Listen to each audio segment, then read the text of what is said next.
نحمده ونصلي على رسوله الكريم اما بعد فاعوذ بالله من الشيطان الرجيم بسم الله الرحمن الرحيم رب اشرح لي صدري ويسر لي امري واحلل عقدة من لساني يفقهوا قولي۔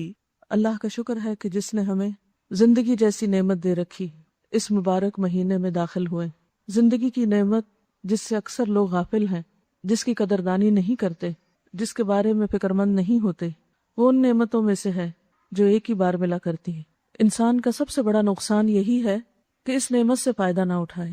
اس نعمت سے فائدہ اٹھانا کیا ہے کہ انسان زندگی میں آنے والے نیکی کے مواقع کا صحیح استعمال کرے۔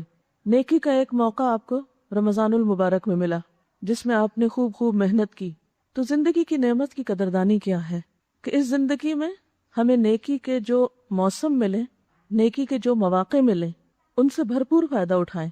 یہ اللہ تعالیٰ کی خاص رحمت ہے کہ ہمیں سال میں کئی بار ایسے مواقع ملتے ہیں۔ ان مواقع میں سے ایک موقع تو رمضان المبارک کا تھا۔ اس موقع سے آپ نے خوب فائدہ اٹھایا، روزے رکھے، تراویح پڑھی، قرآن کے ساتھ وقت گزارا، ذکر اذکار کیا، صدقہ خیرات کیا۔ پھر نیکی کا وہ موسم اپنے آخری عشرے میں مزید جوبن پہ پہنچا۔ رسول اللہ صلی اللہ علیہ وسلم اس آخری عشرے میں، یعنی رمضان کے آخری عشرے میں کمر کس لیتے تھے، خود بھی جاگتے، گھر والوں کو بھی جگاتے اور خوب عبادت کرتے۔ اس عشرے کے بعد ذوالحج کا یہ عشرہ ہمارے لیے ایک بہت ہی قیمتی عشرہ ہے، لیکن ہم میں سے کتنے لوگ ہیں جنہوں نے اس عشرے کے آنے کا انتظار بھی کیا، یا پھر ذوالحج کا چاند دیکھنے کے بعد نیکی کے کچھ پلان بنائے، کچھ پروگرام بنائے، کچھ اس کے بارے میں سوچا، قدردانی کی اور شکر ادا کیا کہ الحمدللہ ہمیں اللہ کی طرف سے ایک اور مہلت مل گئی کہ ہم ہوش و حواس کے ساتھ زندہ ہیں اور کام کرنے کے قابل ہیں۔ اللہ نے ہمیں ایسی بیماریوں سے بچا رکھا ہے کہ جن میں مبتلا ہو کر انسان کے پاس عمل کی کوئی بھی قدرت اور طاقت نہیں رہتی۔ اس بڑھاپے سے بچا رکھا ہے کہ جس میں انسان بیمار نہ بھی ہو تو محض بڑھاپا انسان کے لیے بطور بیماری کے کافی ہے، کہ جس میں انسان کچھ کرنے کے قابل نہیں ہوتا۔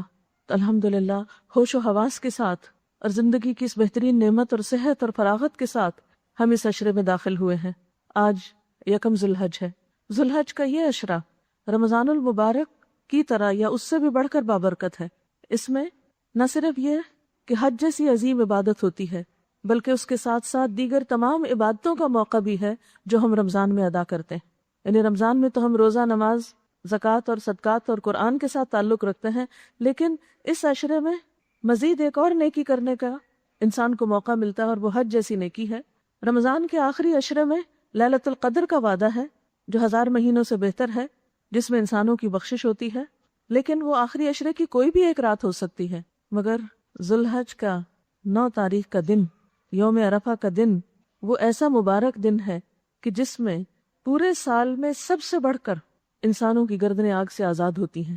یعنی جتنی مغفرت اس دن انسانوں کی ہوتی ہے، یا جتنے انسانوں کی مغفرت اس دن ہوتی ہے، وہ سال بھر میں کسی اور دن نہیں ہوتی۔ لیلۃ القدر کا تو ہمیں پتہ نہیں چلتا، لیکن 9 ذوالحج کا تو سب کو پتہ ہوتا ہے کہ کس دن ہے۔ لیکن بہت سارے لوگ اس موقع سے فائدہ نہیں اٹھاتے کیونکہ جانتے ہی نہیں، اس لیے اس کی قدر ہی نہیں کر پاتے، اور جو جانتے بھی ہیں وہ بھی بھول چکے ہوتے ہیں۔ اسی لیے یہ مناسب معلوم ہوا کہ کیوں نہ ہم سب مل بیٹھ کر ان ساری باتوں کو ایک دفعہ پھر دہرا لیں کہ جن پر ہم اس عشرے میں عمل کر سکتے ہیں۔ قرآن پاک میں اللہ سبحانہ وتعالیٰ نے سورۃ الفجر میں ایک قسم کھائی ہے، والفجر وليال عشر والشفع والوتر، قسم ہے فجر کی اور 10 راتوں کی۔ اور اکثر مفسرین نے ان 10 راتوں سے مراد ذوالحج کا پہلا عشرہ لیا ہے، کیونکہ ان 10 دنوں میں کیے جانے والے نیک اعمال اجر کے اعتبار سے سارے سال میں کیے جانے والے نیک اعمال پہ بھاری ہیں۔ رسول اللہ صلی اللہ علیہ وسلم نے فرمایا، کوئی دن ایسا نہیں جس میں کیا گیا نیک عمل اللہ تعالیٰ کو ان 10 دنوں کے عمل سے زیادہ پسند ہو۔ یعنی کوئی دن ایسا نہیں پورے سال میں، اور کوئی دن ایسا نہیں جس میں کیا گیا نیک عمل اللہ تعالیٰ کو ان 10 دنوں کے عمل سے زیادہ پسند ہو۔ لیکن عام طور پر ان 10 دنوں میں نیکی کے کام کرنے کی طرف توجہ کم ہی ہوتی ہے۔ رسول اللہ صلی اللہ علیہ وسلم سے پوچھا گیا، کیا اللہ کے راستے میں جہاد کرنا بھی اتنا پسند نہیں؟ آپ نے فرمایا، اللہ کے راستے میں جہاد کرنا بھی اتنا پسند نہیں، سوائے اس کے کہ انسان اپنی جان و مال کے ساتھ نکلے اور واپس نہ لوٹے. یعنی اگر شہید ہو جائے تو شہادت جیسا عالیشان درجہ اس سے بڑا ہے، لیکن شہادت کے بعد سب سے بہترین عمل ان 10 دنوں میں کیا ہوا نیک عمل ہے. لہذا کتنا ضروری ہے کہ ہم شعور کے ساتھ، توجہ کے ساتھ اور ہمت اور کوشش کے ساتھ زیادہ سے زیادہ نیکیاں کرنے کی طرف متوجہ ہوں. حضرت جابر سے روایت ہے، رسول اللہ صلی اللہ علیہ وسلم نے فرمایا، دنیا کے سارے ایام کے مقابلے میں، یعنی دنیا کے جتنے بھی دن ہیں، اور دن منانے کا رواج تو آپ کو معلوم ہے کتنا زیادہ ہے، سب قوموں میں مختلف قسم کے دن منائے جاتے ہیں. دنیا کے سارے ایام کے مقابلے میں یہ 10 ایام یعنی عشرہ ذو الحج سب سے زیادہ افضل ہیں. آپ سے پوچھا گیا کیا جہاد فی سبیل اللہ بھی ان کے برابر نہیں؟ فرمایا جہاد فی سبیل اللہ بھی ان جیسا نہیں، سوائے اس جہاد کے جس میں انسان شہید ہو جائے. اور ان 10 دنوں میں خاص طور پر یوم عرفہ جس دن حج ہوتا ہے، تو جن لوگوں کو حج کا موسم نصیب ہو ان کی خوش قسمتی کا تو کیا ہی ٹھکانہ، اگر وہ خالصتاً اللہ کے لیے، اللہ کی رضا کے لیے اس گھر کا طواف کریں اور باقی مناسک ادا کریں. اور جو لوگ وہاں نہ بھی جا سکے وہ بھی اس دن خوب اپنے لیے دعائیں کریں کہ اللہ تعالیٰ وہاں جانے کی بھی توفیق دے، اور اس کے علاوہ بھی، کیونکہ رب تو وہی ہے نا جو عرفہ والوں پر مہربان ہے، وہ نظر کرم ہم پہ بھی کر سکتا ہے. اور اب تو کتنا آسان ہو گیا ہے کہ جب حاجی عرفات میں ہوتے ہیں اور اس وقت ڈائریکٹ آپ کو کمنٹری پتہ چل رہی ہوتی ہے، سب کچھ دکھایا بھی جا رہا ہوتا ہے، آپ ساتھ ساتھ بھی دعائیں کر سکتے ہیں. آپ صلی اللہ علیہ وسلم نے فرمایا عرفہ کے علاوہ کوئی دن ایسا نہیں، عرفہ کے علاوہ کوئی دن ایسا نہیں جس میں اللہ تعالیٰ کثرت سے بندوں کو آگ سے آزاد کرے.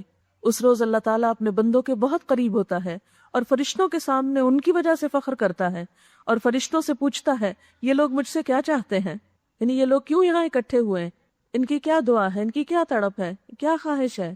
اور فرشتوں کو بتاتا ہے کہ دیکھو یہ سارے بندے اپنے گھر بار، اپنے ملک اور وطن اور عزیز و اقارب اور رشتہ دار سب کو چھوڑ چھاڑ کر یہاں آ بیٹھے ہیں.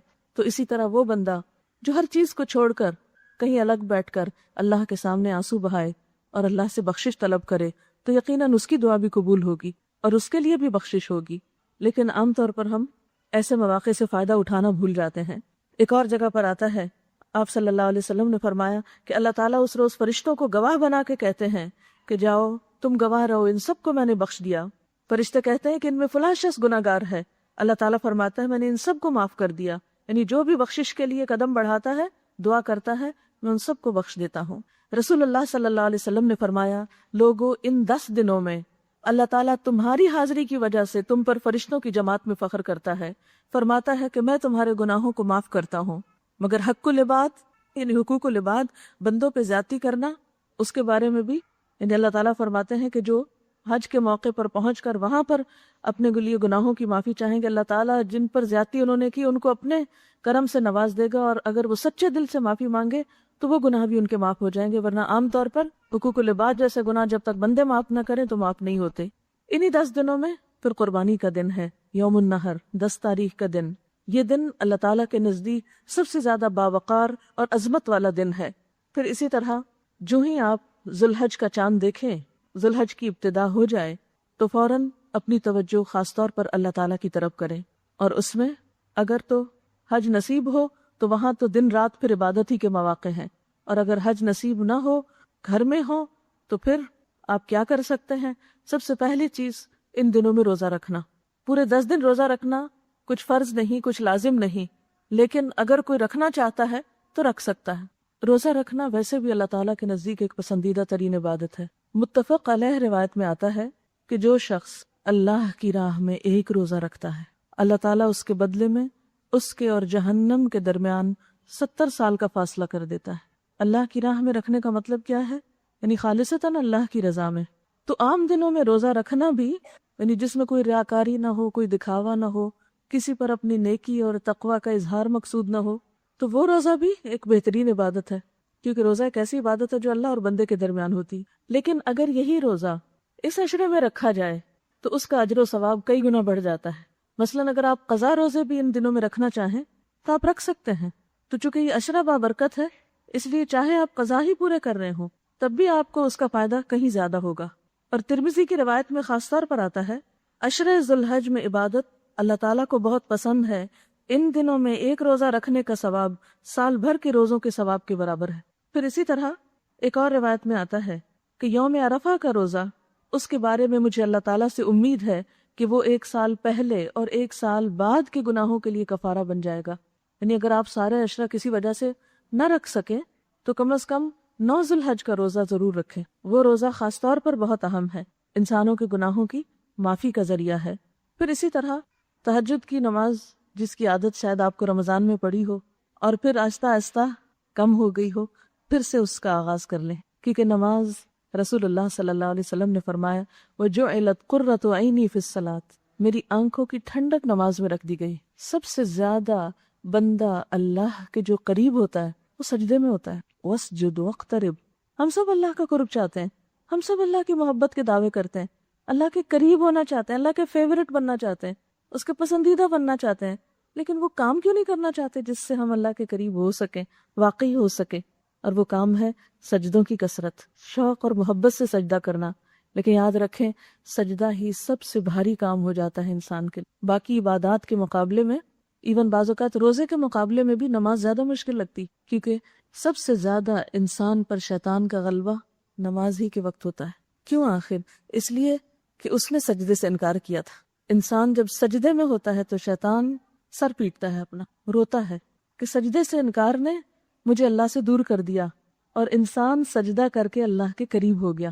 تو سجدے سے انکار یعنی نماز نہ پڑھنا یا نماز سے انکار اللہ سے دوری کا ذریعہ بنتا ہے، اور نماز پڑھنا اللہ سے قرب کا ذریعہ. یعنی کوئی اور عبادت ایسی نہیں ہو سکتی جیسی نماز جو آپ کو اپنے رب کے قریب کر دے.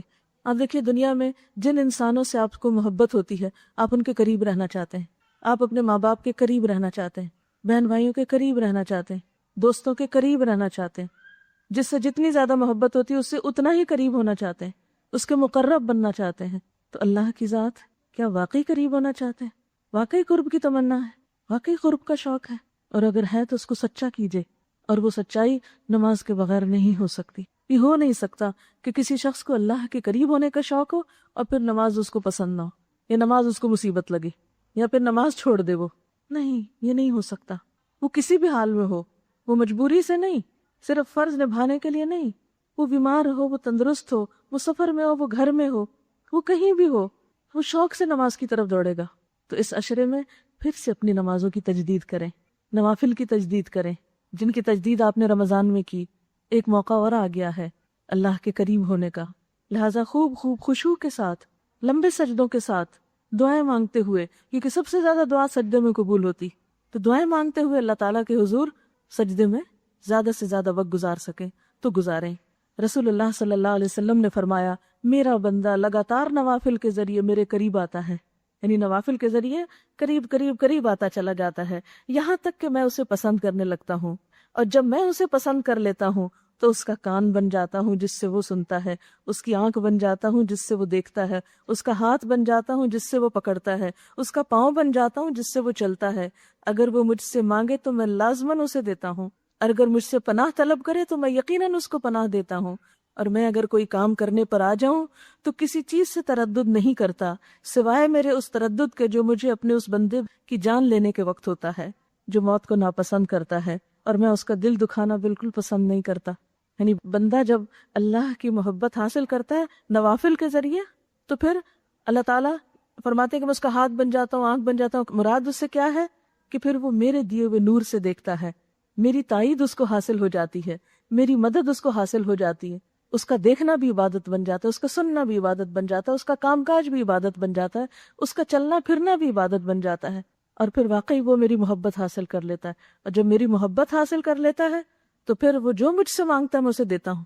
اور میں نہیں چاہتا کہ اس بندے کا دل دکھے، اور خاص طور پر اس وقت کہ جب بندہ اس دنیا سے جاتا ہے. ظاہر موت کی حالت ایسی حالت ہے، موت کی کیفیت ایسی کیفیت ہے کہ جو کسی بھی انسان کے نزدیک پسندیدہ نہیں. حضرت موسیٰ علیہ السلام کے بارے میں آپ نے پڑھا ہوگا کہ جب موت کا فرشتہ ان کے پاس آیا تھا تو انہوں نے کیا کیا.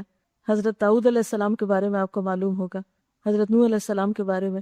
تو اللہ کے مقرب ترین بندے بھی موت سے اس طرح محبت نہیں کرتے تھے. یعنی موت سے محبت ویسے تو مومن کو ہوتی ہے کہ اللہ کی خاطر اپنی جان پیش کرنا چاہتا ہے، لیکن موت ایک قدرتی طور پر فطری طور پر ناپسندیدہ چیزوں میں سے. تو اللہ کا پیارا بندہ جو موت کی تکلیف سے گزرتا ہے تو اللہ تعالیٰ کے قانون ہے نا جو بدل نہیں سکتا، لیکن اللہ تعالیٰ کو بھی اس پر تردد ہوتا ہے کہ میں اس بندے کا دل نہیں دکھانا چاہتا. تو بات یہ ہے کہ اللہ کا قرب حاصل کرنے کے لیے کوئی ہمیں منتر نہیں دیے گئے، کوئی پراسرار سے عمل نہیں دیے گئے، کوئی چلے کاٹنے کو نہیں دیے گئے.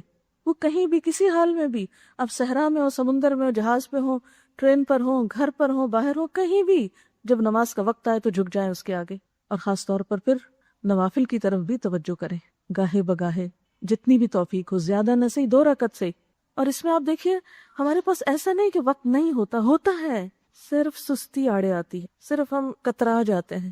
لیکن جب شوق لگ جاتا ہے تو پھر مشکل نہیں ہوتا. اور یہ جو خاص برکت والے دن ہوتے ہیں ان میں نیکی آسان ہو جاتی ہے. اور پھر جب ایک دفعہ انسان کرنے لگتا ہے 30 دن، وہ رمضان کے 10 یا 40 ہو گئے، کہتے ہیں 40 دن اگر انسان کوئی عمل کرے تو اس کی عادت بن سکتا ہے.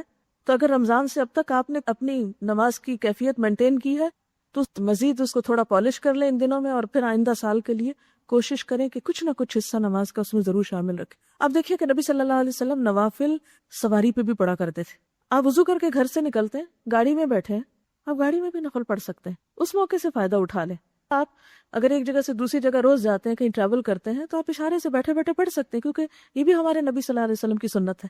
یعنی ٹھیک ہے اگر آپ کو گھر میں وقت نہیں ملتا، آپ کو جاب پہ وقت نہیں ملتا، آپ کو تعلیم میں وقت نہیں ملتا، کہیں نہیں ملتا، لیکن صرف اس شوق میں کہ میں اللہ کے قریب ہو جاؤں، کہیں نہ کہیں موقع نکال لیا کرے.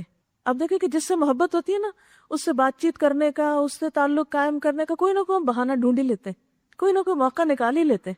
اگر آپ گھر کے کام کاج میں کبھی فون کرنے کا موقع نہ پائے اپنے عزیزوں دوستوں کو، تو جب آپ سواری پہ بیٹھتے فوراً کوشش کرتے ہیں چلو اب موقع ملا، اب فون کر لو، اب حال چل پوچھ لو.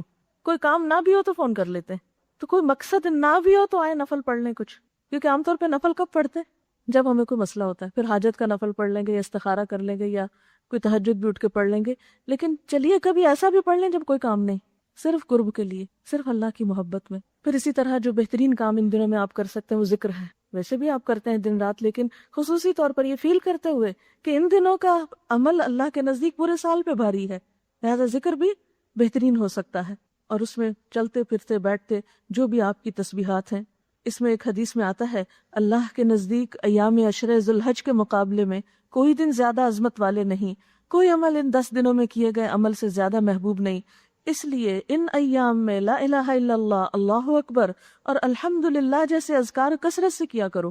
یعنی کوئی بھی ذکر ویسے تو کر سکتے ہیں، لیکن یہ خاص ذکر جو ہیں کون سے؟ لا الہ الا اللہ، اللہ اکبر، الحمدللہ، ان کی آپ صلی اللہ علیہ وسلم نے خصوصی تلقین کی ہے ان اذکار کی ان دنوں میں. اور پھر تکبیرات، امید ہے تکبیرات کی کیسٹ ہر گھر میں ہوگی، آج سے ہی پلے کرنا شروع کریں، کیونکہ جب ہم کریں گے بچے بھی سنیں گے. آپ وہ کیسٹ بند کر دیں گے، بچے پڑھنا شروع کر دیں گے، آپ کو خود بھی یاد ہونے لگے گی. لہٰذا خود بھی اور دوسروں کو بھی اس طرح مائل کریں اور کثرت کے ساتھ اللہ اکبر اور لا الہ الا اللہ اور یہ تکبیرات دہرائیں. تکبیرات میں اللہ اکبر کبیرہ والحمد للہ کثیرہ وسبحان اللہ بکرۃ واصیلا. ایک حدیث میں آتا ہے کہ ایک صحابی جو تھے وہ نماز میں انہوں نے ہاتھ باندھے، جہاں ہم سبحانک اللہم وبحمدک پڑھتے ہیں، ہاتھ باندھے اور بس اللہ کی محبت میں ان کے منہ سے نکلا اللہ اکبر کبیرہ والحمد للہ کثیرہ وسبحان اللہ بکرۃ واصیلا. تو آپ صلی اللہ علیہ وسلم نے نماز کے بعد پوچھا کہ یہ کس نے پڑھا، کیونکہ ایک جم غفیر فرشتوں کا اس کی طرف لپکا کہ اس شخص نے یہ کلمات ادا کیے. تو اللہ کی تسبیح اور اللہ کا ذکر شوق میں، محبت میں. اور آپ دیکھیں کہ یہ تکبیر کتنی خوبصورت تکبیر ہے. یعنی اللہ اکبر کہنا بھی کافی ہے کہ اللہ سب سے بڑا ہے، لیکن جب کبیرہ کا لفظ ساتھ لگ جاتا ہے تو شوق اور شوق کا اظہار ہوتا ہے. اللہ اکبر کبیرہ، والحمدللہ بھی کافی ہے، لیکن والحمدللہ کثیرہ، اللہ کی تعریف بہت زیادہ، وسبحان اللہ بکرۃ واصیلا، اور اللہ کی تسبیح صبح بھی اور شام بھی. لیکن شرط یہ کہ یہ کلمات محبت سے کہیں، شوق سے کہیں. یعنی ایک تو نا روٹین کا ذکر آپ چلتے پھرتے بس پڑھے جا رہے ہیں، زبان ہلائے جا رہے ہیں، وہ تو ہے ہی، لیکن اس کے ساتھ آپ تنہائی میں اللہ کو خوب پکاریں. نماز میں کھڑے ہو کر یہ تسبیح پڑھ کے تو دیکھیں، آپ کی کیفیت بدل جائے گی. پھر اسی طرح صدقہ خیرات، اگر زکوٰۃ رمضان میں رہ گئی دینے سے تب دے دیں، اگر آئندہ 1-2 مہینوں میں دینے والے ہیں تو اس عشرے میں دے دیں، کیونکہ اجر و ثواب کے اعتبار سے ان دنوں میں صدقہ خیرات کرنا زیادہ بہتر. اور خاص طور پر صدقے میں قربانی، کیونکہ ہر موقع کا ایک خاص صدقہ ہوتا ہے نا، اور ہر قوم کا ایک شعار ہوتا ہے، ایک سمبل ہوتا ہے. تو قربانی ملت ابراہیم کا شعار ہے، امت محمدیہ صلی اللہ علیہ وسلم کی ایک نشانی ہے، ایک علامت ہے، ایک پہچان ہے. اور صدقہ مومن کا سایہ قیامت کے دن اس کا صدقہ ہی ہوگا، جب سورج انتہائی قریب ہوگا اور ہر شخص پسینے میں ڈوبا ہوگا اپنے اپنے عمل کے مطابق، تو اس وقت انسان کے سر پہ جو چھتری ہوگی وہ اس کے صدقے کی ہوگی. تب ہر شخص خود دیکھ سکتا ہے کہ وہ چھتری کو کتنا پھیلائے اور کتنا بڑھائے۔ اور یہ بھی یاد رکھیے، نبی صلی اللہ علیہ وسلم نے قسم کھا کے فرمایا کہ صدقہ کرنے سے مال کم نہیں ہوتا۔ ہر روز 2 فرشتے صبح کے وقت اترتے ہیں، ایک یہ دعا دیتا ہے یا اللہ تو دینے والے کو اور دے، اور دوسرا بد دعا دیتا ہے یا اللہ روکنے والے کا ضائع کر دے۔ یعنی جو انہوں نے بچا بچا کے رکھا ہوا ہے، جس میں کسی حقدار کو شریک نہیں کرتے، وہ پھر ان کو بھی نصیب نہ ہو۔ لہٰذا اس عشرے میں خصوصی طور پر ہر چیز میں سے کچھ نہ کچھ نکالیں، کپڑوں میں سے کچھ نکالیں، کھانے میں سے کچھ نکالیں، مال میں سے کچھ نکالیں، اور جو ضرورت کی چیزیں ہیں، اور کچھ نہیں تو آپ کے گھر میں جو ایکسٹرا دوائیاں پڑی ہیں وہ نکال دیں، وہ نکال کے دیں ایسے کلینکس پر جو فری کلینکس ہیں، جہاں غریبوں کا مفت علاج ہوتا ہے۔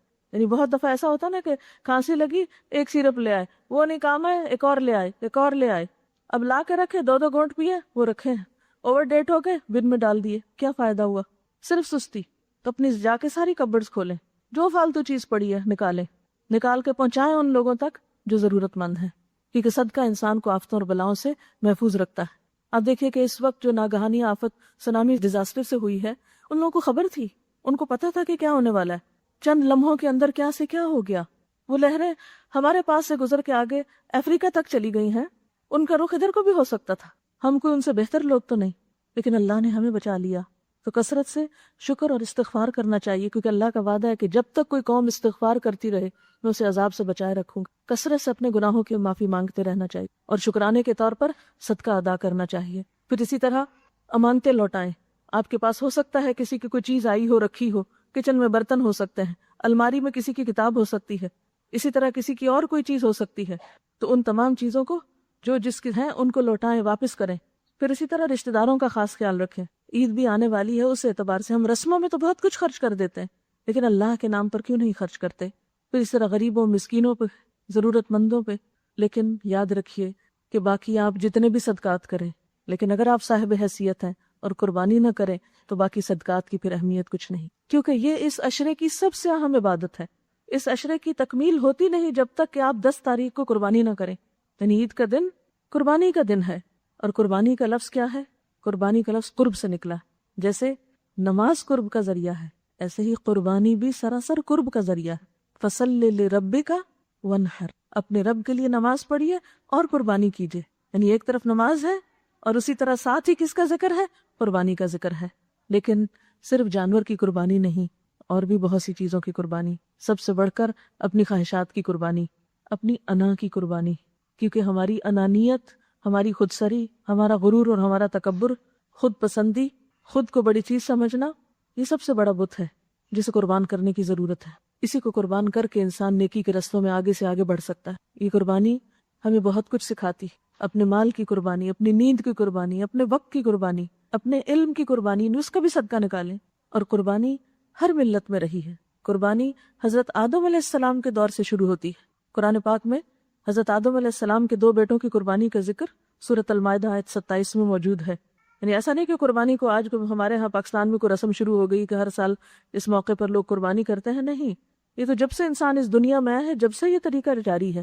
اور قربانی کا کوئی آلٹرنیٹ نہیں کہ آپ یہ کہیں کہ ہم قربانی کی بجائے قربانی کے پیسے سونامی ڈیزاسٹر کے لیے دے دیں، نہیں، وہ الگ دیں، لیکن یہ اگر آپ صاحب توفیق ہیں تو یہ آپ کو الگ کرنا ہوگا، کیونکہ ایک سنت کو زندہ کرنا ہے۔ ابراہیم علیہ السلام کی سنت ہے۔ قرآن پاک میں آپ کے بارے میں کیا آتا ہے؟ قُلْ إِنَّ صَلَاتِي وَنُسُكِي وَمَحْيَايَ وَمَمَاتِي لِلَّهِ رَبِّ الْعَالَمِينَ۔ جس طرح پچھلی امتوں پہ قربانی رہی، خاص طور پر آپ کو بھی حکم دیا گیا فَصَلِّ لِرَبِّكَ وَانْحَرْ، اور پھر آپ کہہ دیجئے کہ میری نماز اور میری قربانی سب اللہ رب العالمین کے لیے ہے۔ لوگوں نے رسول اللہ صلی اللہ علیہ وسلم سے پوچھا تھا کہ یہ قربانی کیا چیز ہے؟ آپ نے فرمایا یہ تمہارے باپ ابراہیم علیہ السلام کی سنت ہے۔ اور اس سنت کا ذکر قرآن پاک میں بہت خوبصورتی کے ساتھ ملتا ہے۔ سورۃ الصافات کی آیت نمبر 99 سے 111 میں وہ پورا قصہ لکھا ہوا ہے، جس میں حضرت ابراہیم علیہ السلام کو جو خواب دکھایا گیا، اور اس خواب کے بعد انہوں نے اپنے بیٹے کے گلے پر چھری رکھ دی، اور اللہ سبحانہ وتعالیٰ نے اس کے عوض ایک مینڈا بھیج دیا جسے قربان کیا گیا، اور اس وقت سے پھر یہ سنت اور طریقہ چلتا چلا آ رہا ہے۔ آپ صلی اللہ علیہ وسلم نے فرمایا، لوگوں، بے شک ہر گھر والوں کے ذمہ ہر سال قربانی ضروری ہے۔ یعنی ہر گھر والوں سے مراد یہ ہے کہ وہی لوگ جن کے اندر استطاعت ہے۔ اس کے لیے ضروری نہیں ہے کہ آپ صاحب نصاب ہوں۔ بعض لوگ سمجھتے ہیں کہ شاید قربانی اس کے لیے ہے جس پر زکوٰۃ لازم ہے۔ نہیں، قربانی تو ایک تحفہ ہے، محبت کا اظہار ہے ایک، اور محبت کے اظہار میں اللہ کی راہ میں ابھی اپنی جان پر نہیں دے سکتے، لیکن ایک سمبل کے طور پر ایک جانور کی جان قربان کرتے ہیں، جو اس بات کا اظہار ہوتا ہے کہ یا رب جب ضرورت پڑے گی تو ہم اپنی جان بھی حاضر کر دیں گے۔ آپ صلی اللہ علیہ وسلم پر کبھی زکوٰۃ فرض نہیں تھی، کیونکہ آپ نے کبھی مال جمع ہی نہیں کیا کہ آپ زکوٰۃ دیتے، یعنی آپ صاحب نصاب نہیں تھے، لیکن اس کے باوجود آپ نے ہر سال قربانی کی، کیونکہ لوگ کہتے ہیں نا کہ ہاں اگر آپ کے اوپر زکوٰۃ لازم ہے تو پھر آپ قربانی دیں۔ یہ زکوٰۃ سے تک تعلق نہیں، کیونکہ زکوٰۃ کے لیے تو مال پہ سال گزرنا ضروری ہے۔ ہاں اگر آپ کے پاس قربانی کے موسم میں اتنی حیثیت گنجائش ہے کہ آپ گائے میں حصہ ڈال دیں یا الگ بکرا کر دیں، جو کچھ بھی ہے تو وہ آپ کر لیں۔ اگر آپ گھر میں ایک سے زیادہ کرنا چاہتے ہیں تو زیادہ بھی کر سکتے ہیں، ورنہ ایک قربانی سارے گھر والوں کی طرف سے بھی کافی ہو جاتی۔ حضرت عائشہ سے روایت ہے کہ جب سے آل محمد صلی اللہ علیہ وسلم مدینہ میں آئی، کبھی مسلسل 3 رات تک گندم کے آٹے کی روٹی سے سیر نہیں ہوئی، یعنی مدینہ کا سارا عرصہ کبھی 3 دن مسلسل آل محمد صلی اللہ علیہ وسلم نے روٹی نہیں کھائی، یعنی گندم کی روٹی۔ اگر ہم ایک دن نہ کھائیں تو ہمیں لگتا ہے جیسے پتہ نہیں کتنی ویکنس ہو گئی، لیکن اس کے باوجود وہ قربانی دیا کرتے تھے۔ حضرت عبداللہ بن عباس بیان کرتے ہیں کہ ہم سفر میں آپ کے ساتھ تھے، سفر میں ہی عید الاضحیٰ آ گئی تو ہم نے گائے میں 7 حصے قربانی کیے، یعنی صحابہ کرام سفر میں بھی اس کا اہتمام کرتے، مثلا سفر میں روزہ نہیں رکھتے، آپ کو اجازت ہے، لیکن اگر سفر میں آپ کی اگر حیثیت ہے اور آپ کر سکتے ہیں تو آپ قربانی کر لیں، اور قربانی نہ کرنے پر وعید بھی آئی ہے۔ آپ صلی اللہ علیہ وسلم نے فرمایا جسے قربانی کرنے کی وسعت ہو اور طاقت ہو اور پھر وہ قربانی نہ کرے، وہ مسلمانوں کی عیدگاہ میں حاضر نہ ہو، وہ مسلمانوں کے مصلی پر نہ آئے، وہ جدھر مرضی جائے، اس کا پھر ہم سے تعلق نہیں۔ تو اس سے پتہ چلتا ہے کہ یہ کتنا ضروری ہے۔ اور بہت سے لوگ پوچھتے رہتے ہیں کتنا جانور ہو، کیا کریں، کتنے نہیں۔ زیادہ جو امپورٹنٹ چیز ہے کہ آپ محبت کے ساتھ اللہ کی راہ میں کچھ دینے والے ہوں۔ ٹھیک ہے اس کی کچھ حدود ہیں، قیود ہیں، وہ اپنی جگہ ہے، لیکن اصل میں تو یہ آپ کا ایک امتحان ہے کہ جب ایک خاص موقع آیا تو اس موقع کی مناسبت سے آپ نے اللہ کی راہ میں کیا پیش کیا۔ اس میں آپ دیکھیں کہ جتنی بھی قومیں وہ ساری اپنے تہوار منانے کے وقت کچھ نہ کچھ خرچ کرتی۔ ابھی میں کرسمس کے اور نیو ایئر کے موقع پر کینیڈا میں تھی تو میں دیکھ رہی تھی کہ جگہ جگہ لوگ فنڈ جمع کر رہے تھے۔ جس گھر میں ٹھہری ہوئی تھی وہاں بھی پولیس کے کچھ لوگ ہیں، ہمارے یہاں پولیس کا آنا ایک بہت خطرناک چیز سمجھا جاتا ہے، تو وہاں پولیس ہر وقت سڑکوں پہ گھومتی رہتی ہے، کوئی تیز ڈرائیو کر رہا ہو، کوئی تو وہ کس لیے آئے کہ ہم اس روڈ کے اوپر لائٹیں لگانا چاہتے ہیں۔ پورے گھر، جیسے ہمارے یہاں شادیوں پر لائٹنگ ہوتی ہے، میں نے فرسٹ ٹائم وہاں پر یہ دیکھا کہ شادیوں کی طرح گھر پورے روشنیوں سے سجے ہوئے تھے، سڑکیں، دیواریں، راستے، درخت، اور کرسمس ٹری تو خاص طور پر بلڈنگز کے اندر لوگوں نے انٹرنس پر بڑے کرسمس ٹری لگا کے اور ان کے اوپر لائٹیں اور مختلف چیزیں سے۔ تو میں سوچ رہی تھی کہ بلین ڈالر لوگ خرچ کر رہے ہیں صرف کرسمس کو سیلیبریٹ کرنے میں، اور اس کے پیچھے کوئی روح نہیں۔ کیوں کر رہے ہیں؟ ایک قومی تہوار کے طور پر۔ اور پھر چلیے وہ تو ہو گیا، اس کے بعد ڈیزاسٹر تھا 26 یا 7 کو، یعنی کرسمس کے 1-2 دن کے بعد، اور پھر چند دن کے بعد نیو ایئر تھا۔ میں نے نہیں دیکھا کہ کسی نے کہا کہ اب چونکہ سونامی کا ڈیزاسٹر ہے اس لیے اب نیو ایئر جو ہے اس میں اپنے گھر نہیں سجائیں گے۔ جو سجے ہوئے تھے لائٹیں لے کے، میں نے کہا ابھی تک کیوں نہیں اتری لائٹیں؟ کہنے لگے ابھی تو نیو ایئر آ رہا ہے، لائٹیں اسی طرح چمک رہی تھی۔ تو ٹھیک ہے آپ ہر ڈیزاسٹر میں لوگوں کی مدد دل کھول کے کریں، لیکن اپنی سنتوں کو نہیں بھولیں۔ یہ سنتیں تو لازم ہی اس لیے آپ پر تاکہ آپ ان مواقع پر بھی اپنا دل کھول سکیں اور آپ ان مواقع پر بھی لوگوں کے کام آ سکیں، کیونکہ دیتے رہنے کی عادت ہو تو دینا مشکل نہیں لگتا، لیکن جب بخل کی عادت ہو، آپ اگر اپنے پہ بھی ذاتی تجربہ کریں کہ جب آپ دیتے رہتے نا تو مال کی محبت کم ہوتی، اور جب آپ راؤنڈ فگر کرنے لگتے ہیں اور جمع کرنے لگتے ہیں تو پھر نکالنا مشکل ہو جاتا ہے۔ پھر آپ کہتے ہیں اچھا پھر ہوگا، پھر دیکھیں گے، پھر کریں گے۔ تو جب ہر تھوڑے عرصے کے بعد کچھ نکال دیتے تو نکل جاتا ہے، اور اللہ تعالیٰ کا وعدہ ہے جو تم آگے دو گے اتنا میں پیچھے سے اور دوں گا تم کو، اور واقعی وہ دیتا ہے۔ اور پھر یہ ہے کہ اگر کسی کے پاس حیثیت نہیں تو اسلام نے کسی کے اوپر ایسا مطالبہ بھی نہیں کیا کہ وہ لازماً کوئی قرضہ اٹھا کر دے یا کسی مصیبت کے مارا دے، نہیں، وہ کچھ اور بھی کر سکتا ہے۔ وہ کیا کرے کہ جب ذوالحج کا چاند نظر آ جائے تو پھر نہ بال کاٹے، نہ ناخن کاٹے، اور نہ ہی کسی طرح کے بھی بال اپنے جسم سے نوچے یا مونڈے۔ تو ایسی صورت میں جب عید کی نماز ہو جائے اور اس کے بعد اپنے ناخن وغیرہ کاٹے جائیں تو ایسے شخص کو بھی ایک طرح سے قربانی کا ثواب مل جاتا ہے کہ جو حیثیت نہیں رکھتا اور وہ قربانی کر نہیں سکتا۔ رسول اللہ صلی اللہ علیہ وسلم نے فرمایا 10 ذوالحج کو خون بہانے سے بڑھ کر ابن آدم اللہ تعالیٰ کے ہاں کوئی عمل بہتر نہیں کرتا، یعنی سب سے بڑی عبادت 10 تاریخ کی کیا ہے؟ قربانی کا جانور ذبح کرنا۔ یہ جانور قیامت کے دن اپنے سینگوں، کھروں اور بالوں سمیت آئیں گے، اور خون کے زمین پر گرنے سے پہلے اللہ کے ہاں اس کا ایک مقام ہوتا ہے، لہٰذا تم یہ قربانی خوش دلی سے دیا کرو، یعنی اپنے اوپر تاوان اور چٹی اور جرمانہ سمجھ کر نہیں بلکہ خوشی کے ساتھ۔ پھر اسی طرح آپ صلی اللہ علیہ وسلم نے فرمایا لوگوں قربانی کرو، جانوروں کا خون آخرت کے ثواب کی نیت سے بہاؤ، قربانی کے جانور کا خون اگرچہ ظاہر زمین پر گرتا ہے لیکن حقیقت میں اللہ کے خزانے میں چلا جاتا ہے، یعنی انسان کے نامہ اعمال میں یہ تولا جائے گا۔ پھر اسی طرح ویسے بھی آپ دیکھیں کہ کبھی ایسا نہیں ہوا کہ قربانی کے جانور یہاں ذبح کیے گئے اور پھر وہ کسی کے کام نہ ہے۔ بے شمار ایسے لوگ جو سال میں شاید ہی چند مرتبہ گوشت کھا سکتے ہوں، ان تمام لوگوں کو بھی اس صدقے کے طفیل گوشت کھانا نصیب ہو جاتا ہے۔ اور اسی طرح باقی بھی آپ دیکھیں کہ جتنے لوگ جانور پالتے ہیں یا پھر ان کی کیئر کرتے ہیں، ان سب کو ایک روزگار بھی ملتا ہے۔ بعض اوقات جب بہت مہنگے جانور ہوتے ہیں، لوگ خرید نہیں رہے ہوتے، تو سڑکوں پہ آپ نے دیکھا ہوگا کہ لوگ جانوروں کے اجڑ لے کر گھوم پھر رہے ہوتے ہیں اور کوئی لے نہیں رہا ہوتا، تو ان لوگوں کے چہرے دیکھ کر ایک دل میں تکلیف اٹھتی ہے کہ سارے سال انہوں نے پتہ نہیں کتنی محنت اور حسرت سے ان کو پالا ہوگا کہ عید پر لوگ خریدیں گے اور ہمارا ایک بزنس ہوگا، لیکن جب نہیں ہوتا ہم یہ سوچ کر کہ نہیں قربانی ان کے جانور ہم نہیں لیتے، اس کے علاوہ ہم ویسے ہی صدقہ کر دیتے ہیں۔ تو آپ دیکھیں کہ جب آپ اس طریقے پہ صدقہ کرتے ہیں تو اس کے کئی فائدے ہیں۔ آپ اس کو بھی فائدہ پہنچا رہے ہیں جو محنت کر کے جس نے سارا سال جانور پالے، آپ وہ گوشت کھلا کر ان غریبوں کی بھی مدد کر رہے ہیں کہ جنہیں کبھی گوشت کھانا نصیب نہیں ہوا، اور اسی طرح آپ کا اپنی طرف سے بھی صدقہ ہو جاتا ہے، اور اس کے ساتھ جو کھالیں ہوتی ہیں ان کا بزنس الگ، اور بے شمار لوگوں کو کام ملتا ہے۔ صرف قصابوں کو ہی آپ دیکھیں کہ کتنا کام مل جاتا ہے۔ تو قربانی کے پیسے آپ کسی ایک کو دے دیتے ہیں، آپ نے صرف ایک کو فائدہ پہنچایا، یا آپ کا پیسہ صرف ایک جگہ لگا، لیکن جب آپ قربانی کرتے ہیں تو وہی پیسہ کتنے لوگوں کے فائدے کا سبب بن جاتا ہے۔ پھر اسی طرح یہ کہ صحت مند جانور کی قربانی کرنی چاہیے۔ آپ صلی اللہ علیہ وسلم نے فرمایا کہ بڑے اور فربا جانوروں کی قربانی کرو، کیونکہ وہ پل صراط پہ تمہاری سواریاں ہوں گے۔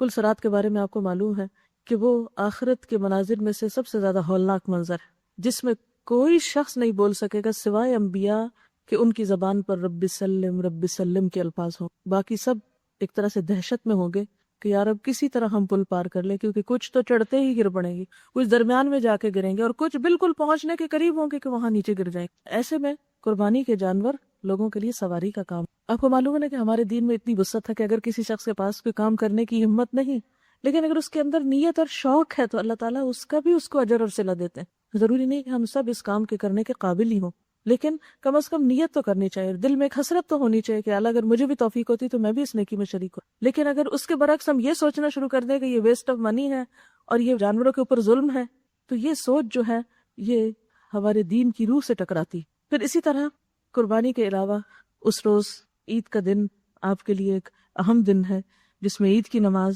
اور خاص طور پر تکبیرات کا پڑھنا اور رشتہ داروں کا خیال رکھنا، اس گوشت میں اپنا اور عزیزوں، رشتہ داروں اور غریبوں کا حق نکالنا، یہ تمام چیزیں جو ہیں یہ آپ کے لیے فائدہ مند ہوں گی۔ اس عید میں چند باتوں کی یاد دہانی کرا دیتی ہوں کہ اس عید کے موقع پر عید کی نماز پڑھنے تک کچھ نہیں کھانا چاہیے۔ ایک طرح سے منی روزہ ہوتا ہے، جزوی روزہ ہوتا ہے، یعنی صبح اٹھنے سے لے کے نماز پڑھ کر جب تک آپ عیدگاہ سے نہیں لوٹیں، اور اگر آپ قربانی کریں تو بہتر ہے کہ قربانی کے گوشت سے ہی آپ دن کا ناشتہ کریں، لیکن اگر وہ نہیں تو کم از کم عید کی نماز پڑھنے تک کچھ نہیں کھائے پیئے۔ لیکن عید کے دن پورے دن کا روزہ نہیں رکھا جا سکتا، آپ صلی اللہ علیہ وسلم نے اس سے منع فرمایا ہے۔ دوسری چیز، اس روز غسل کرنا جیسے عید الفطر کے موقع پر ہے۔ حدیث میں آتا ہے، ابن عباس فرماتے ہیں کہ نبی صلی اللہ علیہ وسلم اس دن بھی خصوصی غسل کیا کرتے تھے۔ پھر اسی طرح نئے لباس کا پہننا، کیونکہ بعض لوگ کہتے ہیں بڑی عید پر قربانی ہے اس لیے ہم کپڑے نہیں بنا رہے۔ ٹھیک ہے، آپ نہیں بنائے، اگر آپ کے پاس رکھے ہوئے ہیں تو دھو کے صاف ستھرے کر کے پہنے، لیکن کپڑے پہننے کا اہتمام کریں۔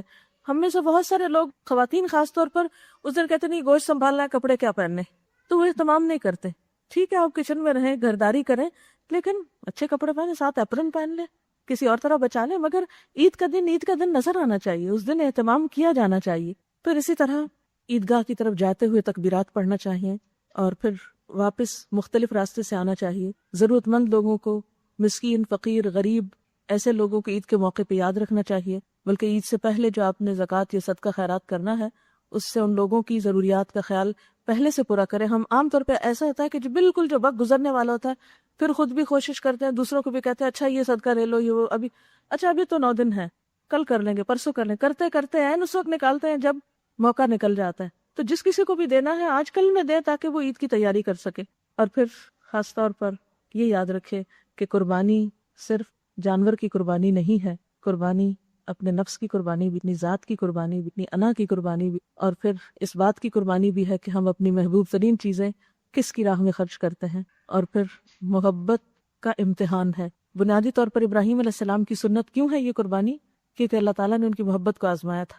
اللہ تعالیٰ نے ان کو بڑھاپے میں اولاد دی تھی۔ الحمدللہ الذی وہب لی علی الکبر اسماعیل، اللہ کا شکر ہے جس نے مجھے اس بڑھاپے میں اسماعیل جیسی اولاد دی. تو بڑھاپے کی اولاد تو ویسے ہی بہت پیاری ہوتی، یعنی ایک انسان خود اگر اس اسٹیج میں پہنچا اور اپنا بچہ اس اسٹیج میں ہو اور اتنے عرصے کے بعد، اور پھر ساری زندگی ابراہیم علیہ السلام کی اللہ کے دین کی خدمت میں ادھر سے ادھر ہجرت، ادھر سے ادھر سفر، ان چیزوں میں گزری تھی. تو ظاہر ہے کہ جب آپ اتنے عرصے کے بعد لوٹے مکہ میں اور دیکھا اسماعیل جو ہے وہ بڑے ہو گئے ہیں، تو دل میں خاص طور پر کچھ پیار آیا ہوگا. اللہ تعالیٰ نے اسی میں آزما لیا اور کہا اس کو قربان کر دو میری راہ. آپ جانور قربان نہیں کر سکتے، نہ کریں، لیکن آپ اللہ کی اطاعت میں، اللہ کی محبت میں کوئی اور محبوب چیز قربان کر سکتے ہیں. ابراہیم علیہ السلام کی سنتی کو تو زندہ کرنا ہے کہ جنہوں نے اللہ کی محبت میں اپنی محبت قربان کی تھی، اپنے بیٹے کی محبت قربان کی تھی، اس کے گلے پہ چھری رکھ دی تھی، اس کو الٹا لٹا دیا تھا. ہم بھی اللہ کے محبوب بننا چاہتے ہیں، تو کوئی بھی ایسی چیز جو آپ کو محبوب ہے، اس محبوب چیز کی قربانی کر کے اس سنت کو زندہ کریں. صدقات میں بھی خاص طور پہ لن تنالوا البر حتی تنفقوا مما تحبون، تم نیکی کو پہنچ نہیں سکتے جب تک کہ وہ قربان نہ کرو جو تمہیں سب سے زیادہ پیارا ہے، محبوب ترین چیز.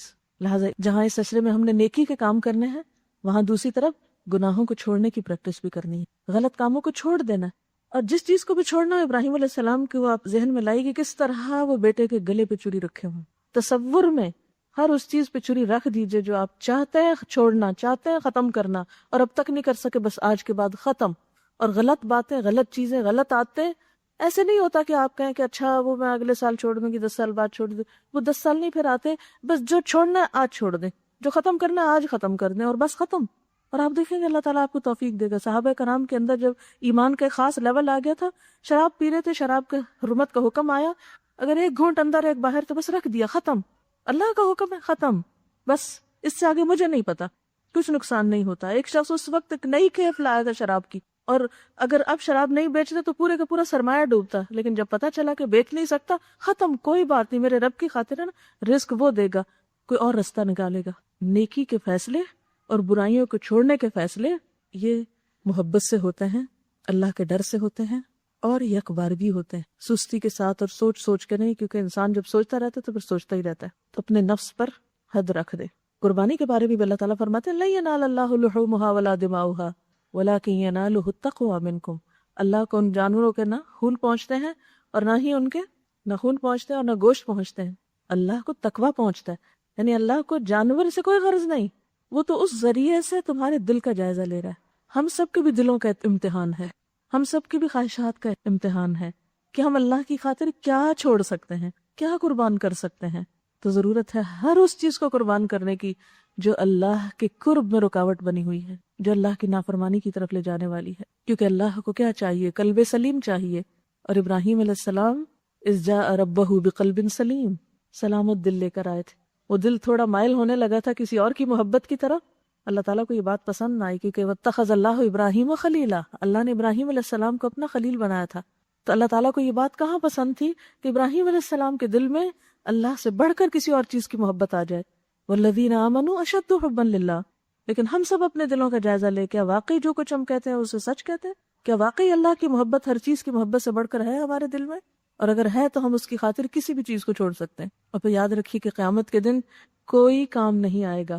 یوم لا ينفع مال ولا بنون الا من اتى الله بقلب سلیم. جس دن نہ مال کام آئے گا نہ بیٹے کام آئیں گے.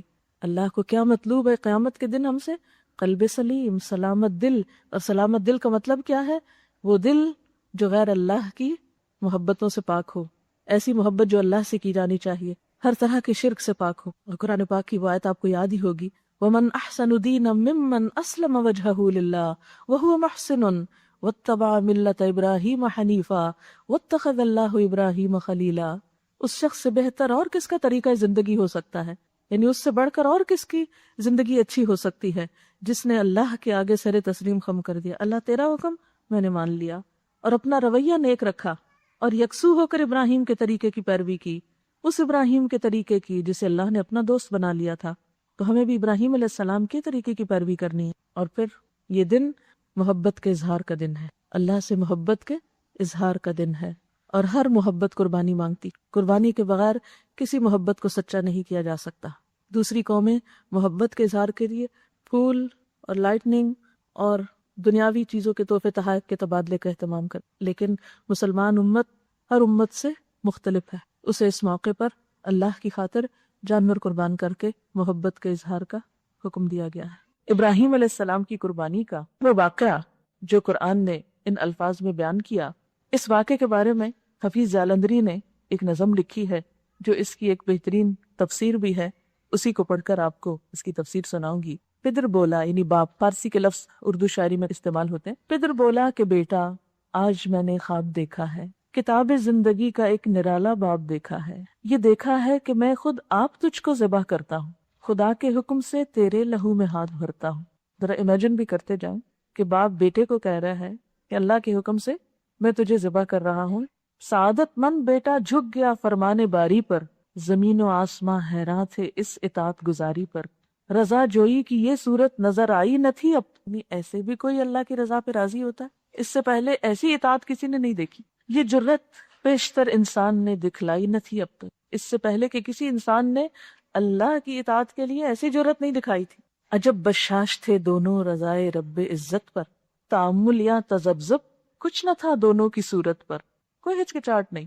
کہا فرزند نے اے باپ اسماعیل صابر ہے، خدا کے نام پر بندہ پے تعمیل حاضر ہے، مگر آنکھوں پہ اپنی آپ پٹی باندھ لیجیے گا، میرے ہاتھوں میں اور پیروں میں رسی باندھ دیجیے گا، مبادا آپ کو صورت پہ میری رحم آ جائے۔ پیش کیا گیا، یعنی آپ نے حکم دیا کہ ان کے پاس ایک مینڈا لایا جائے جس کے سینگ بھی ہوں، یعنی چونکہ حکم یہ ہے نا کہ بہترین سے بہترین جانور ذبح کرو، تو سینگ سے مراد کیا ہے کہ وہ ایسا جانور کہ جو یعنی اچھا پلا ہوا ہو، صحت مند ہو۔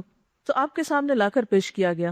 آپ نے فرمایا اے عائشہ چھری لاؤ اور اسے پتھر پر تیز کرو۔ اس سے کیا پتہ چلتا ہے کہ قربانی کے وقت خواتین بھی آس پاس ہو سکتی ہیں اور پارٹیسپیٹ کر سکتی ہیں اس موقع میں۔ پھر آپ نے مینڈے کو لٹایا اور فرمایا اللہ کے نام پر یا اللہ کے نام کے ساتھ، اے اللہ محمد، آل محمد اور امت محمد صلی اللہ علیہ وسلم سے قبول فرما۔ اس سے کیا پتہ چلتا ہے؟ ایک مینڈا یعنی ایک بکرا جسے آپ نے اپنی طرف سے، اپنی آل کی طرف سے اور اپنی امت کی طرف سے قربان کیا۔ اس سے کیا پتہ چلتا ہے کہ حاضر کے علاوہ غائب کے لیے بھی قربانی کی جا سکتی ہے، اور ایک بکرا مثلاً جو آپ قربان کر ہی رہے ہیں تو اسی میں نیت کر سکتے ہیں کہ یا رب یہ ہمارے والدین کی بھی طرف سے اس کا ثواب اس میں شامل کر دے۔ تو اللہ تعالیٰ کے لیے تو کچھ مشکل نہیں، آپ کی جیب سے جا رہا ہے، آپ کو تو ثواب ملے گا ہی، لیکن اگر آپ اس کی نیت میں اوروں کو بھی شامل کر لیں تو وہ بھی شامل کیے جا سکتے ہیں، کیونکہ یہ صریح دلیل ہے۔ صحیح مسلم کی روایت ہے، بسم اللہ اللہم تقبل من محمد و آل محمد و من امت محمد ثم ضحی بہ۔ تو آپ بھی اگر اللہ کے رسول صلی اللہ علیہ وسلم نے ہم سب کی طرف سے وہ مینڈا قربان کیا تھا تو ہم بھی اپنے قربانی کے جانوروں میں آپ کی طرف سے بھی نیت کر سکتے ہیں۔ حضرت علی رضی اللہ تعالیٰ عنہ 2 مینڈوں کی قربانی کرتے تھے، ایک نبی صلی اللہ علیہ وسلم کی طرف سے، دوسرا اپنی طرف سے۔ آپ سے پوچھا گیا کہ یہ 2 کیسے ہیں؟ تو آپ نے کہا کہ آپ نے مجھے حکم فرمایا تھا اور میں اسے کبھی نہیں چھوڑوں گا، یعنی آپ نے وصیت کی کہ میرے بعد تم 2 کرنا، اور شاید وصیت یہی کی گئی کہ ایک وہ اپنی طرف سے کریں اور ایک آپ کی طرف سے۔ اس سے کیا پتہ چلتا ہے؟ اس سے پتہ یہ چلتا ہے کہ اگر آپ کے پاس وسعت ہے تو آپ الگ الگ بھی کر سکتے ہیں، یعنی جس کے پاس 2 الگ الگ کرنے کی ہے، اپنی طرف سے الگ، ماں باپ کی طرف سے الگ، یا اپنی طرف سے الگ، رسول اللہ صلی اللہ علیہ وسلم کی طرف سے الگ، تو الگ الگ بھی کر لیں، اور اگر وہ نہیں تو جو آپ ایک کر رہے ہیں اس میں سب کی نیت کر لیں۔ السلام علیکم ورحمۃ اللہ وبرکاتہ۔ کچھ آپ سے شیئر کرنا چاہوں گی قربانی کے حوالے سے۔ ہم نے بات کی کہ بہت ساری چیزوں کی قربانی، کچھ ہمارے ساتھی ایسے ہیں کہ جن کے تاثرات ہم چاہیں گے کہ آپ کے ساتھ شیئر کروائیں۔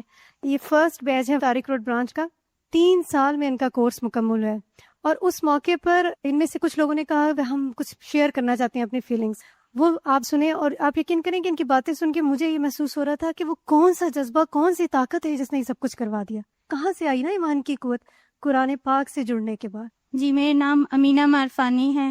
فرسٹ ٹائم جب میں یہاں آئی پاکستان تو مجھے بہت تھا کہ میں قرآن کو سمجھ کے پڑھوں، لیکن میں جہاں بھی جاتی تھی تو وہاں لوگ مجھے ایکسیپٹ نہیں کرتے تھے کہ مجھے اردو نہیں آتی، اور کوئی انگلش میں کروانے کو تیار نہیں تھا۔ پھر میں الہدا آئی تو مجھے بہت زیادہ انکریجمنٹ ملی۔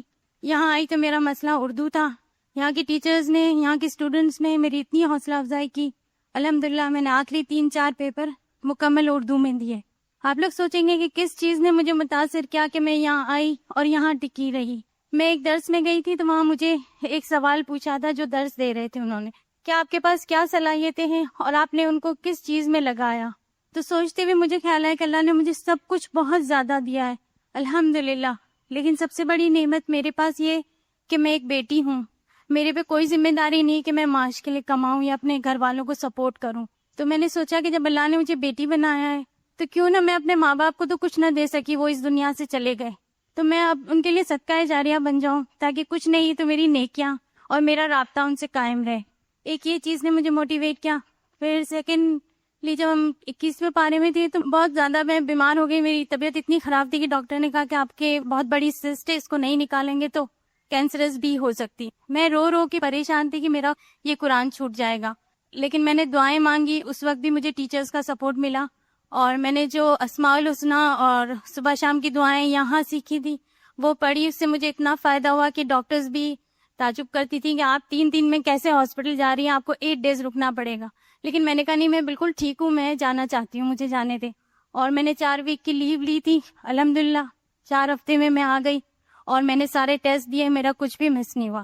تو میں سمجھتی ہوں یہ ساری قوت اور طاقت قرآن کی طرف سے تھی. اور یہ بتانا کوئی خود نمائی نہیں ہے, لیکن میں آپ سے شیئر کر کے صرف یہ بتانا چاہتی ہوں کہ الحمدللہ جب ایمان پکا ہوتا ہے, نیت سچی ہوتی ہے اور استقامت ہوتی ہے تو اللہ ہاتھ پکڑ کے اٹھا لیتے ہیں. الحمدللہ. امینہ کے بارے میں ایک بات میں بتانا چاہوں گی کہ ان کو اردو نہیں آتی تھی بالکل. انہوں نے سائملٹینیسلی اکٹھے عربک اور اردو دونوں سیکھی ہے, یعنی عربک میں بھی انہوں نے کیا اور ساتھ ساتھ اردو سیکھی. الحمدللہ. Assalamu alaikum. My name is Samra and today I would like to share with you all my journey with Quran. The only reason that I would like to share this to you is what a mark Al-Huda has left on my life. Before I came to Al-Huda, I was not a person that I could be proud of. It has been almost 2 years since I've joined Al-Huda. Before coming to here, I had never thought highly of Dini madrasas. In fact, whenever I opened Quran, it was only once a year during Ramazan, and even that was out of formality. All those umras that I performed were simply a ritual free of any spirit. All those namaz that I read were just because my parents asked me to do. I had no interest in it whatsoever. My situation became further worse when I was sent abroad for my studies. Any trivial connection that I had with Quran was completely lost. I was totally lost in the glitters of this world. So I can truly say that Al-Huda brought me from the darkness of ignorance to the light of Quran. When I came back, I was in a constant state of depression. All I could think was of going back. Gradually, what I realized that the only thing that gave me a sense of peace was actually Quran. In these 2 years, I had no doubt about this place. What really saddened me was that when I was doing my degree, everybody was there to support me. But when I came here, there was no one to support me except for Allah and my teachers. And I owe them all this to them. Another problem that I faced was that I could not write in Urdu. But that thanks to them, with the constant flow of assignments and tests, they made us actually write those papers in Urdu by the last 3 papers that I gave. I just pray Allah to make me part of this place and to show you all what a true blessing Quran is and how unfortunate we all are to be deprived of it. Thank you. When I was talking to Sarva, one thing she mentioned کہ جب دنیا کی degrees لے رہی تھیں اور دنیاوی تعلیم لے رہی تھیں تو everybody was appreciating her. سب لوگ بہت کہتے تھے کہ شاباش. لیکن the moment she decided to come to this side, بہت اپوزیشن ہوئی ہر سیکٹر سے کہ بے وقوفی ہے یہ. آپ کو بھی شاید کبھی ایسی فیلنگ ہو نا کہ قرآن کی طرف جب ہم آتے ہیں تو لوگ سمجھتے ہیں کہ کیا ضرورت ہے, دنیاوی تعلیم اصل چیز ہے, وہ فوراً فائدہ حاصل ہوتا ہے, اس کی کیا ضرورت ہے, یہ تو بائی برتھ ہم مسلمان ہیں, پتہ ہی ہے کہ کیا ہے. لیکن جب اس تک خود گزریں گے نہیں, پتہ نہیں چلے گا کہ کیا ہے اللہ کے کلام میں. السلام علیکم ورحمۃ اللہ وبرکاتہ. میں نے الہدا داری پروڈ برانچ سے یہ کورس مکمل کیا ہے. اس میں اللہ کی مدد شامل حال رہی ہے ہر قدم پہ. عورت پہ تو ہر طرح کی ذمہ داریاں ہوتی ہیں, شادی کے بعد بھی کسی پر زیادہ ہوتی ہیں, کسی پر کم ہوتی ہیں. اس کو مینیج اگر کر لیں تو ٹائم جو ہے دین کے لیے نکل ہی آتا ہے. میرے پاس پرابلمز جو تھیں, سب سے بڑھ کے ہماری 2 شاپس ہیں, ان کے ورکرز کا کھانا تقریباً 20 سے 22 لوگ گھر کا ملا کر ڈیلی پکا کے آنا پڑتا تھا. الحمدللہ یہ میں جو کام ہے مینیج کر لیتی تھی. اس کے بعد دین کے راستے میں آگے تھوڑی بہت قربانی جو دی, سب سے پہلے جو ہم بچوں کو بھیج کے اپنے شوہروں کو بھیج کے سو جاتے تھے, وہ ٹائم ہم نے جو تھا وہ یہاں الہدا میں لگایا. اس کے بعد میرے جو پڑھنے کا ٹائم تھا وہ زیادہ تر جو مجھے ملتا تھا وہ رات کو 11 بجے سے 1 بجے تک یا 2. جب ٹیسٹ ہوتا تھا تو کچھ زیادہ پڑھنا پڑتا تھا, کیونکہ میں پورا ویک تک تفسیر کو بالکل نہیں دیکھ سکتی تھی. وہ میں ویکینڈ میں ہی دیکھ پاتی تھی. اس کے بعد ویکینڈ پہ امی کے گھر ضرور جانا ہوتا تھا, اس کی قربانی تھی. امی کو ہم اپنے گھر بلا لیتے تھے. اس کے بعد اور بھی پرابلم آئیں. سب سے بڑھ کے جو ہے وہ میرا بیٹا بھی بیمار ہو گیا تھا, وہ 1 سال گھر میں رہا. لیکن پھر بھی الحمدللہ یہ کورس جب میں نے اسٹارٹ کیا, اس وقت میں نے اللہ سے دعا کی تھی, اللہ تعالیٰ میری کوئی چھٹی نہ ہو, میں ریگولر بالکل جاؤں اور میری ایک بھی چھٹی نہ ہو. تو الحمدللہ میں نے 3 سال میں نے ایک بھی چھٹی نہیں کی، اور کافی پرابلمس آئیں میرے ساتھ، لیکن الحمدللہ اللہ تعالیٰ نے وہ سب آسان کر دیا۔ اچھا، تھوڑا سا وقت کی کمی تھی تو میں تھوڑا سا خود ہی تعارف سب کا کرا دیتی ہوں۔ میمونہ ہے ہماری ساتھی، ان کی خاص بات یہ ہے کہ یہ نورنگی ٹاؤن سے آتی تھیں 3 بسز بدل کر، چھٹی نہیں کوئی کی، گھر میں قرآن پاک پڑھانا شروع کیا، مدرسہ ایک کھولا، ساتھ دوسرا کھولا، صبح پڑھنے آتی تھیں، پھر جا کے وہ سارا کام الحمدللہ وہاں پہ ترجمہ تجوید کروا رہی ہیں۔ اور انہوں نے جو بات بتائی وہ کیا کہ چھوٹی سی ان کی بیبی تھی، کہنے لگی کہ دودھ پلاتے ہوئے میں قرآن پاک پڑھاتی تھی اسٹوڈنٹس کو، تو جب اس نے بولنا شروع کیا تو اس نے اردو نہیں سیکھی، اس نے عربک بولنے شروع کی، کیونکہ اس نے ورڈز پک کیے، اس کے دکان میں دودھ پلاتے ہوئے یہی الفاظ جاتے تھے نا۔ تو آپ دیکھیں کہ ہم کتنے پریشان رہتے ہیں اپنے بچوں کی تربیت سے، تو وہی جو بات ہے کہ ہم اپنی تربیت پہ توجہ دیں تو بچوں کی تربیت خود ہی ہو جائے گی انشاءاللہ۔ اسی طرح نیلم بتا رہی تھی کہ ان کے پے در پہ بچے جو ہیں کورس کے دوران بیمار ہوتے رہے، اور سیزر بیبی ہوئے، سب ہوئے، لیکن آنا نہیں چھوڑا۔ چھوٹے سے بچوں کے ساتھ انہوں نے پورا کورس اپنا مکمل کیا، باہر ہوتی تھیں، اپنے بچے کو بھی ساتھ سنبھالتی تھی، ساتھ پڑھائی کا بھی سلسلہ جاری رہا۔ جو قربانی کی ہم بات کر رہے تھے، کس کس چیز کی قربانی دی نا ان لوگوں نے، نیند کی دی ہوگی یا نہیں، وقت کی بھی دی ہوگی، آرام کی بھی دی ہوگی، کس کا دل نہیں کرتا جا کے سونے کو اور کھانے پینے کو۔ وہی کہہ رہی ہوں کہ لوگوں کی باتیں اور تانے سن سن کے خاموشی اختیار کرنے میں جذبات کی بھی دی ہوگی، بہت سے جذبات بھی انسان قربان کرتا۔ سمیہ ہیں، ان کے بھی کریڈٹ پہ کہ چھٹی کوئی نہیں کی، ماشاءاللہ 6 ان کے بچے ہیں، اور ایسے بھی وقت رہا ہے کہ کوئی میڈ نہیں تھی، یہاں آتی تھی اپنا پڑھ کے جانا، پھر بچوں کا سارا دیکھنا، اور اس کے ساتھ ساتھ ان کو نیو بورن بیبیز کے کپڑے بنانے کا بھی شوق ہے، اور وہ کرتی ہیں، آرڈر پہ بھی بنا کے دیتی ہیں۔ تو آپ دیکھیں وہ کتنا ڈیلیکیٹ کام ہوتا ہے نا، اس میں کتنی ڈیزائننگ اور کلر اسکیم کی ضرورت ہوتی ہے۔ تو کہنے لگی میں نے وہ کام بند نہیں کیا۔ میں نے پوچھا آپ کیسے کرتی تھی وہ کام؟ کہنے لگی کہ سنڈیز کا کام جو تھا وہ میرا اپنا دن نہیں ہوتا تھا، وہ پھر لوگوں کے لیے اس طرح کے ایسے کاموں کے لیے ہوتا تھا۔ تو کہنے کا مطلب یہ کہ ہم سب کو ایک ہی جتنا وقت ملا ہے نا، کچھ لوگ اس میں بہت کچھ کر جاتے ہیں، کچھ نہیں کرتے، تو یہ اپنے ہاتھ میں ہے، اور اللہ تعالیٰ کی مدد کے ساتھ الحمدللہ ہوتا ہے۔ اسی طرح سبیحہ ہیں، ان کی جوائنٹ فیملی سسٹم ہے، اور جوائنٹ فیملی کے آپ کو پتہ ہے کہ اس میں رکھ رکھاؤ، ہر ایک کا احترام، خدمت، ہر چیز اس کے ساتھ مینیج کیا۔ جو بہت مزے کی ان کی بات تھی وہ یہ کہ کہنے لگی میں آپ کو دکھانا چاہتی ہوں اپنی کیلیگرافی کاپی، بہت شوق سے لے کر آئیں۔ کیلیگرافی لازمی مضمون نہیں ہے، آپشنل ہے، پورا قرآن پاک انہوں نے لکھا ہے الحمدللہ، پورا قرآن پاک۔ تو جس طرح یہ مجھے اتنے شوق سے دکھا رہی تھی تو میں سوچ رہی تھی لوگ کیا دکھاتے ہیں، اپنے کپڑے دکھاتے ہیں، جیولری دکھاتے ہیں، البم دکھاتے ہیں۔ کہتی ہیں ہمارے درمیان مقابلہ ہوتا تھا اسٹار کا، کہ بچے اسٹار لا رہے ہیں یا میں اپنے کورس سے اسٹار لے کے آ رہی ہوں۔ اور